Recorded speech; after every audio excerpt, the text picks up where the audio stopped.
বন্ধুরা, আপনারা দেখছেন কুকিং হাউস অফ অনিমা। আজকে একটা বরবটি আর রেসিপি তোমাদের সাথে শেয়ার করব। তার জন্য আমি আলুগুলো কেটে নিয়েছি ঠিক এইভাবে, আর এই বরবটিগুলো কেটে ধুয়ে নিয়েছি। একটু জল বসিয়ে দিয়েছি, বরবটিগুলো এই জলের মধ্যে একটুখানি ভাপিয়ে নেব 1-1.5 মিনিটের মতো।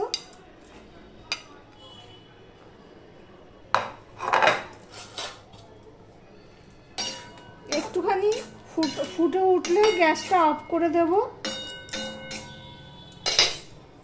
ঢাকা দিয়ে দিলাম। এই দেখো ফুটে উঠেছে, একটু নেড়ে নিলাম, নিয়ে আমি গ্যাসটা অফ করে দেব। তেল গরম হয়ে গেলে আমি একটু 5 ফোড়ন আর একটুখানি শুকনো লঙ্কা ফোড়নে দিয়ে দিলাম।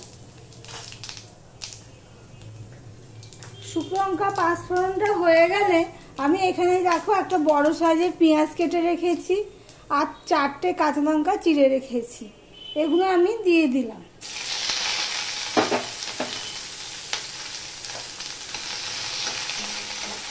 ভিডিওটি স্কিপ না করে পুরোটা দেখার অনুরোধ রইল। প্লিজ ভিডিওটি পুরোটা দেখবে।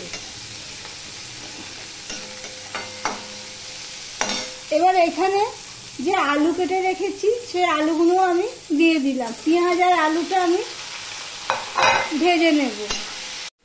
দেখো পেঁয়াজের কালারটা একটু চেঞ্জ হয়ে এসছে। আমি এখানে নুন হলুদ দিইনি, আমি নুন দিয়ে দিলাম 1/2 চামচের মতো, আর একটুখানি হলুদ দিয়ে দিলাম। এই হলুদটুকু দিয়ে দিলাম।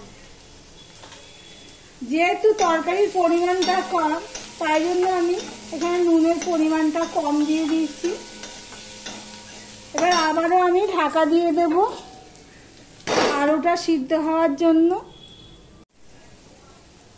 ঢাকাটা তুলে দিয়েছি, দিয়ে আমি এখানে দেখো আমার তরকারির পরিমাণটা কম আর কাঁচা লঙ্কা দিয়েছি। যেহেতু এটা ভাত রুটি দুটোর সাথেই খাওয়া যাবে, তাইও তরকারিটা একটু মিষ্টি থাকবে, ঝাল হবে না। এখানে আমি কাশ্মীরি লঙ্কার গুঁড়ো নিয়ে নিয়েছি 1/2 চামচ এটা, আর এমনি লঙ্কার গুঁড়ো নিয়েছি একটুখানি 1/4 ধরতে পারো। আর এখানে 1/2 চামচ ধনের গুঁড়ো, 1/2 চামচ জিরের গুঁড়ো আর একটুখানি হলুদ নিয়েছি, ওখানে তো হলুদ দিয়েছি। আমি সবটা দিয়ে দিলাম। মশলাটা কষানোর জন্য একটু জল দিয়ে দিলাম। আর এখানে দেখো টমেটো কেটে রেখেছি, এই টমেটোটা আমি দিয়ে দিলাম। দিয়ে আমি এটা সম্পূর্ণটা কষিয়ে নেব। দেখো মশলাটা অর্ধেকটা মতন কষানো হয়ে গেছে। এবারে যে ভাপিয়ে রেখে দিয়েছিলাম যে বরবটিগুলো, সেগুলো আমি দিয়ে দিলাম। ভিডিওটি সম্পূর্ণ দেখবে, আর ভিডিওটি যদি ভালো লেগে থাকে প্লিজ একটা লাইক করবে আর সাবস্ক্রাইব করে পাশে থেকো ছোট চ্যানেল। এই বরবটিগুলো দিয়ে আমি আবারও একটুখানি মিশিয়ে নিলাম, মিশিয়ে নিয়ে কষিয়ে নেব, কেননা মশলাটা আমার পুরো কষানো হয়নি। আর বরবটিটা যেহেতু ভাপিয়ে নিয়েছি, ওইটাও তো আলুর সাথে ম্যাচ হতে হবে। আলু তো সিদ্ধ হয়ে গেছে, তাই জন্য বরবটিগুলো দিয়ে আমি কষিয়ে নিই। ঢাকা দিয়েই আমি কষাবো। তুলে নিয়েছি, ঢাকা দিয়ে দিয়ে আমি কষিয়ে নিয়েছি। বরবটিটাও নরম হয়ে গেছে। এবার এখানে মশলাটাও কষানো হয়ে গেছে। এখানে আমি 1 চামচের মতন চিনি দিয়ে দিলাম। চিনিটা অপশনাল, স্বাদ অনুযায়ী দেবে। যারা একটু চিনি বেশি খাবে তো বেশি দেবে, আর যারা না খাবে তো না খাবে। আমার স্বাদ অনুযায়ী আমি এখানে চিনি দিয়ে দিলাম। যেহেতু এটা রুটি ভাত একটু মিষ্টি মিষ্টি তরকারি হবে, সেই জন্য একটু চিনি দিলাম। আর সবজি হলে তো একটু চিনি দিতেই লাগে। এবার আরেকটু চিনির জলটা বেরিয়ে যাবে, শুকিয়ে যাবে, ততক্ষণ অপেক্ষা করব। এইভাবে একবার করে খেয়ে দেখতে পারো, দারুণ লাগে। আমি মাছের ঝোলেও বরবটি খাই, খুব ভালো লাগে। কালকে তো ঝিঙে দিয়ে বাটা মাছ দিয়ে করেছি, আলু দিয়ে, দারুণ হয়েছে। ওইটা আজকে ছাড়বো। আজকে হলো 4 তারিখ, আজকে ছাড়বো। এটা কবে ছাড়বো দেখি। সবটা সিদ্ধ হয়ে গেছে, কষানো হয়ে গেছে।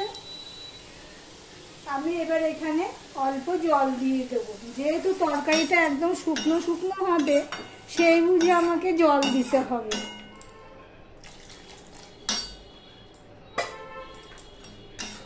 একটু বড় করে দেবো এবারে, কষানোর সময় তো মিডিয়ামে ছিল, এবার যেই ফুটে উঠবে আবার মিডিয়ামে করে দেবো।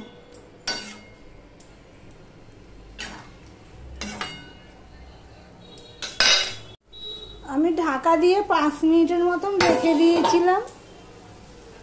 টাইমটা হলো যার যার উপর নির্ভর করে, কেননা অনেকে ছোট করে দেয়, অনেকে মিডিয়ামে দেয়, অনেকে বড় করে দেয়, তার সেই অনুপাতে। তবে আমি দেখলাম যে আমার তরকারিটা হয়ে গেছে। এই দেখো, বরবটিও সিদ্ধ হয়ে গেছে, আলু তো তখনই সিদ্ধ হয়ে গেছে। এবার আমি গ্যাসটা অফ করে দিলাম। দেখো কি দারুণ দেখতে হয়েছে, খেতেও খুব ভালো হয়েছে, কেননা আমি নুন মিষ্টিটা দেখে দিয়েছি। এটা ভাত রুটি দুটোর সাথেই খাওয়া যাবে। প্লিজ ভিডিওটা যারা দেখছো সাবস্ক্রাইব করনি তাদেরকে অনুরোধ করব আমার ছোট চ্যানেলটিকে একটু সাবস্ক্রাইব করে দেওয়ার জন্য। ভিডিওটি আজকের মতন এখানেই শেষ করলাম। আবার অন্য কোনো রেসিপি নিয়ে প্রতিদিনের মতন চলে আসবো।